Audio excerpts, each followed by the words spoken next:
everybody, and happy New Year's Eve. I gotta tell you, it's so funny. I have my phone on a tripod, and the second I take the tripod out, Miss Bella, she's right next to me because she wants to be in the video. It's just crazy. I don't know what this is all about. Anyway, I am continuing to clean out my refrigerator because tomorrow I'm making a nice leg of lamb for ourselves, and tonight I'm making a huge taco dinner just for the two of us. But last night I made salmon and asparagus, and there's leftovers, and I don't know, my husband doesn't really like leftover salmon, and I have too much food that I'm not going to eat it. So once again, I'm going to make some salmon dinners up for Bella. Throwing a little bit different stuff in here, so I thought I'd share it with you. So my salmon, I bought at Costco, and it is farm raised, but it's from Norway. So if you get farm raised salmon that's from Norway, that's good, okay? Don't get farm raised anywhere else. Otherwise, you need to get the wild caught. Don't get any seafood from Asia. Just don't. It's just not good over there for their seafood. All right, so what I'm going to do, I'm going to start. I have a little pumpkin here. It's still frozen, but I wanted to show you. Remember I told you I did a video once where I got a can of pumpkin, I had leftovers, and I put a little bit on the parchment paper and flash froze it. So I'm going to use a little pumpkin, and I'm going to use some, I have in the freezer some zucchini that I roasted. Zucchini is a low starchy food. That's what you want. You don't want to add any sugars to your dog's diet. Dogs can get diabetes. And I have some asparagus here that I cooked up last night for us. And there's garlic in it, but there's a lot of garlic, so I'm picking some out because dogs can have a little garlic, but not a lot.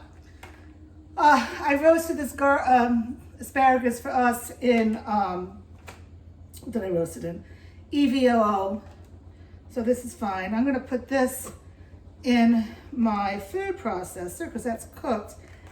And I have my beef liver. You need 10% for your recipe, and that needs to be defrosted. But first I'm going to cook this frozen stuff, not cook it, but get it defrosted, excuse me, for 1 minute. And I find something in my kitchen.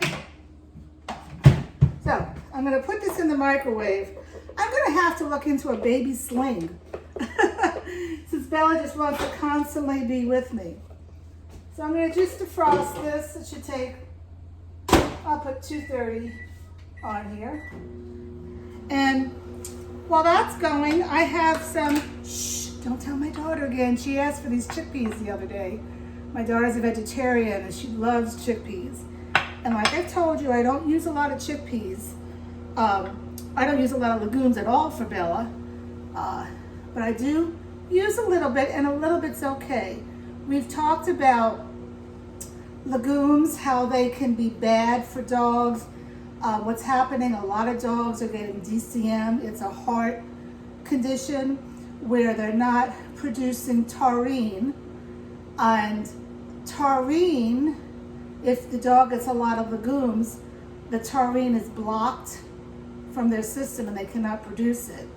And what's happening, people are doing grain-free food, and they're buying food from these dog manufacturers where grain is so cheap, they need another cheap filler. So what do? They do legumes.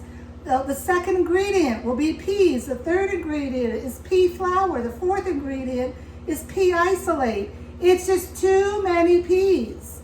And that could be what's causing the heart condition in dogs. They really don't know yet. They're blaming it on the grain-free, but you gotta see where these studies are coming from.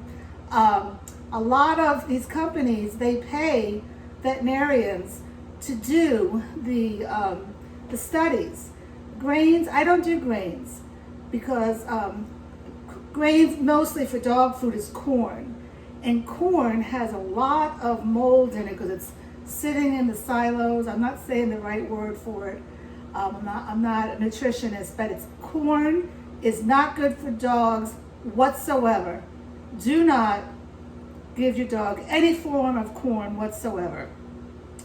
But people, a little bit of bean, a pinto bean, a garbanzo bean, a little bit is okay. And Miss Bella loves these. She just got one now because she's mommy's girl. Yeah, you love me. So I'm just going to put a little in here. You can see it. It's barely a half a cup. Okay. And then I need to might as well just put the salmon in here. This is quite a bit of salmon. I got the cheapest one at Costco. You can't see it. Let me move this so you can see it. So the beauty of this recipe, here's one big piece. The beauty of this recipe is I don't have to cook it. Everything is cooked. So I'm just mixing it together. And you know what? There is some rice in this glass dish that I store the fish in, and I'm not going to worry about it. I don't feed Bella rice. Supposedly, rice can have arsenic in it. You know, we're going to die from something. But the amount of rice that's in this is probably less than what she would be eating off the floor, because Bella eats when we drop things on the floor. Anyway, I know I could work a lot faster if I wasn't holding this doggy. So how much salmon could I guesstimate that this is? You know, it's a lot of salmon. I would say it's 1.5 cans of salmon. Okay, keep the bones in. You put in the food processor. The bones will mix up. The bones add calcium. Dogs need calcium. That's one ingredient that if you home cook, you know, you could be deficient on the calcium. I have my foot on the chair. This is good. And that's why I am going to add calcium, seaweed calcium. That is one supplement that I always do. And then right before the meal of the morning or night, I add a probiotic. The reason I do not add the probiotic to the food is because the probiotic cannot be cooked or heated up, because it'll kill all the probiotics. So I sprinkle the probiotic on right before I give it to her. So now I have the zucchini and the pumpkin, and it has some nice liquid with it, which is good. You need liquid. It's good for the dogs. And let me put this liver in the microwave. You know, when you give your dog kibble, it's not only is there no nutrition in it, but it's dry as heck. And it's bad. Dogs need moisture. If I didn't put any moisture, liquid in this, there would still be liquid because the vegetables are fresh. They're not dehydrated. But I am also adding liquid. So another advantage of home cooking is your dog is getting enough liquid. And why is that good? It's flushing the toxins out. And your dog may not get a UTI. Both my dogs, well, my other dog at the very end, they said he had UTIs, but I don't know what he really had. He was close to 16 years old. But if you drink water, you're getting your kidneys working, and things aren't stagnant, and you're not going to get a UTI. Bella is now, you know, I don't know how old she is. Just like I don't keep track of birthdays and ages. I can barely figure out how old I am. Well, I was born in 1960, so I'm going to be 60 in June. But Bella's either 10 or 11, and she's never had a UTI. She's never been sick, guys. She's only had one ear infection, and that's because we had a foster dog, and she was really upset that there was somebody else in the house. The doctor actually said it would, the anxiety made her immune system go down. So I have 2 more ingredients to add in here, and I can't hold Bella to do it. So I'm going to put Miss Bella down. Hopefully she stays. And I'm going to get my strainer. I have some organic blueberries here. You know, berries are one of the dirty dozen. So, oops, no, you can't get that. I'll give it to you. Okay, I'll give her a blueberry. So try to get organic if you can. I know it's expensive. Just do your best. That's all you can do is do your best. Otherwise, you're going to drive yourself crazy. So I'm going to put, it's maybe close to half a cup of blueberries. And then I'm going to put some seaweed calcium. You do 1 teaspoon per pound. And I think this is close to 2 pounds of fish. So I'm going to do more than 1 teaspoon. I'll do 1.5 in here. And that's it. Everything is done. So all I'm going to do now is get my top. Okay. Put it on here. And mix it up. Can you hear me? Yeah. It's mixing up beautifully. Why do I put it in the food processor? Well, my dogs are not picky. But some dogs, if you put some broccoli and asparagus and zucchini and meat, they're not going to eat the broccoli. They're so picky. And I get all these emails all the time. My dog's such a picky eater. How can I get him to eat vegetables? Well, people, this is how. Process it all. Now, I did not put sardines in this batch. I don't know, I just felt like this is fish. It's oily enough. It's the good omegas. So this is fine. It does not need the salmon. And I am done. How long did that take? Not long. I think I did more talking than putting this together. And what I'm going to do now is pre-measure it out.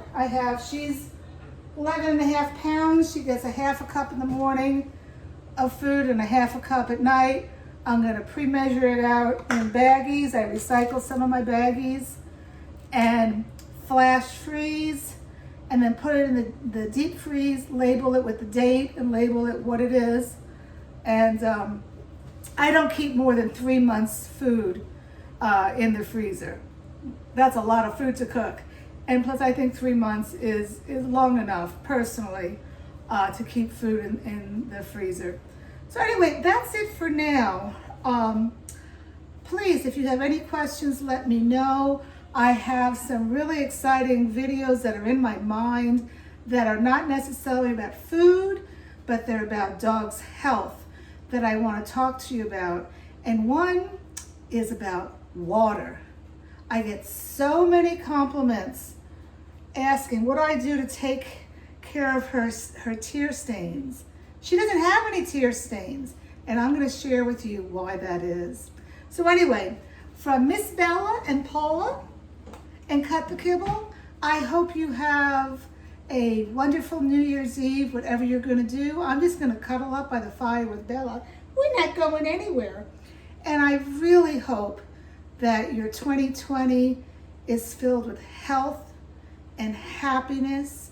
And I hope that my videos are giving you some encouragement to try to home cook for your dog. If you don't have the time, at least add fresh vegetables and slowly get into it, because your dog will thank you. And that's it from Cut the Kibble.